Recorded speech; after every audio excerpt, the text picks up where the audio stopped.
Masih bersama saya Syifa Aulia dalam Berita Kaltim hari ini. Kembali kami sampaikan 3 berita utama Kaltim hari ini.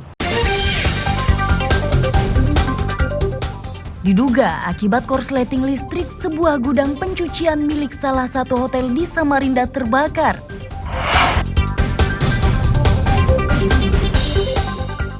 Menggelapkan pajak hingga ratusan juta rupiah, seorang wakil direktur usaha konstruksi di Samarinda jadi tersangka.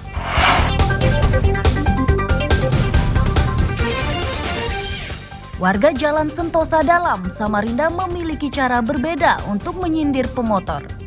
Sindiran itu dibuat melalui bahasa kiasan yang unik dan menarik.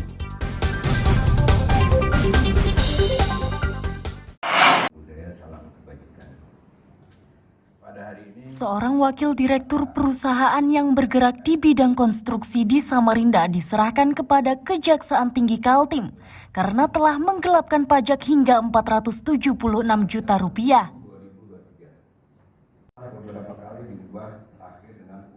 Kantor Wilayah Direktorat Jenderal Pajak Kaltimtara menyatakan upaya untuk mengingatkan tersangka sudah beberapa kali dilakukan. Akan tetapi upaya tersebut tidak ditanggapi hingga akhirnya perkara ini diserahkan ke Kejati Kaltim. Pelimpahan tahap 2 dilakukan PPNS. Kasih penuntutan Tipitsus Kejati Kaltim, Agung Ari Kesuma menyatakan wakil direktur itu sudah ditetapkan sebagai tersangka. Pajak tersebut mulai digelapkan tersangka sejak Januari 2015 hingga Desember 2015. Memang benar pada hari ini karena mengingat locus tempus terhadap kejadian. Kalau dari berkas perkara ini ada satu TSK atas nama inisial J selaku wakil direktur CPAP. Bisa ceritakan sedikit Pak kronologisnya? Kronologis sedikit bahwa tersangka selaku wakil direktur tidak menyampaikan surat pemberitahuan SPT PPN yang isinya tidak benar mulai tahun 2015 sampai tahun 2018 yang menyebabkan kerugian penggelapan pajak kerugian negara sebesar 476 juta rupiah. Ya, memang ini wajib pajak yang memang tidak patuh.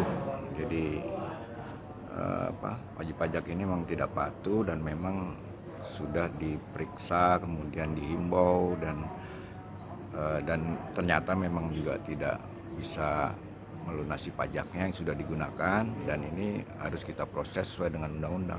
Itu aja. Ya, sudah berbagai upaya sudah dilakukan. Sudah.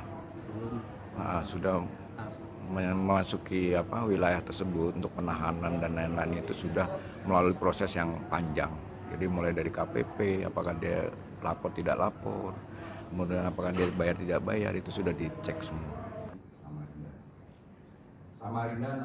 Kini akibat perbuatannya tersangka terancam pidana 6 tahun penjara.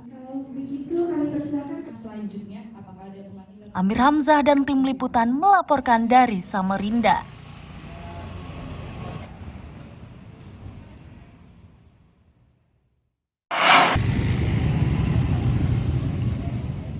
Antrean panjang di dermaga penyeberangan Tanjung Redap Sambaliung Kabupaten Berau inilah yang menjadi perhatian DPRD Berau. DPRD kecewa karena warga yang hendak menyeberang harus mengantre hingga lebih 1 jam.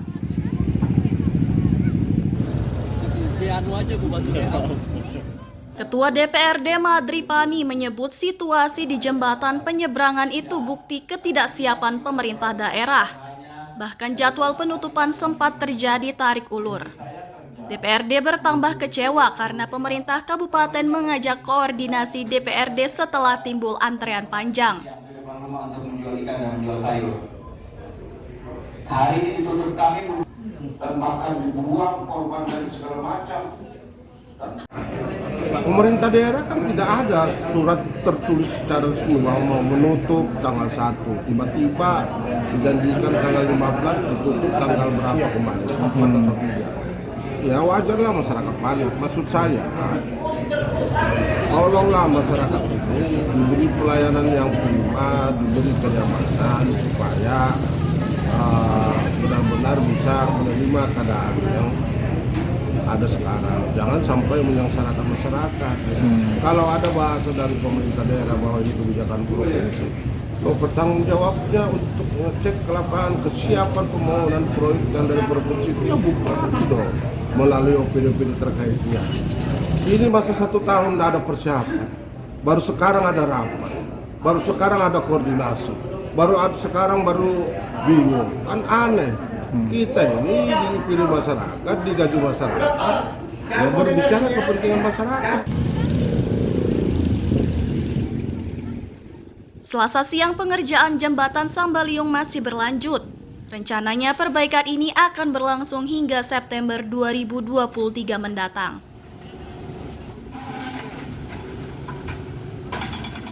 Amir Hamzah dan Miko Gusti melaporkan dari Kabupaten Berau.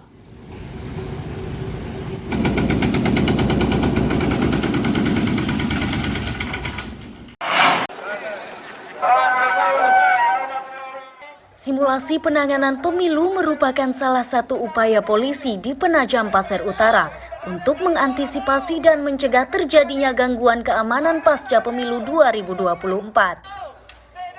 Agar simulasi ini dipahami masyarakat, polisi melibatkan sejumlah organisasi kepemudaan dan organisasi lainnya. Upaya lainnya dilakukan melalui program Jumat Curhat, Polisi RW dan program pembinaan yang bersentuhan langsung dengan masyarakat. Polisi harus bekerja keras karena pemilu kali ini berbeda dengan sebelumnya. Pemilu tidak hanya untuk memilih wakil rakyat, namun sekaligus presiden dan wakil presiden.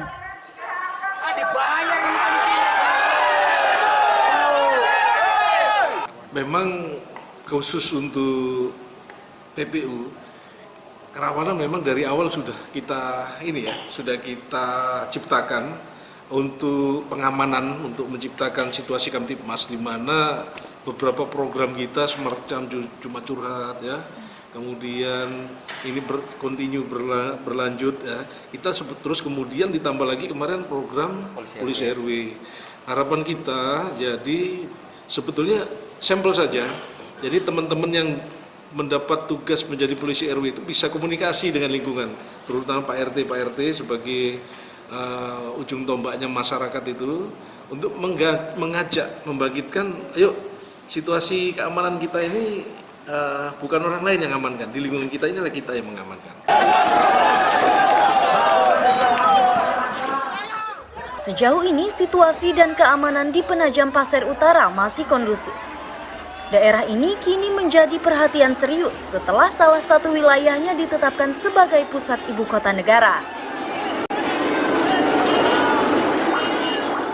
Amir Hamzah dan tim liputan melaporkan dari Penajam Pasir Utara.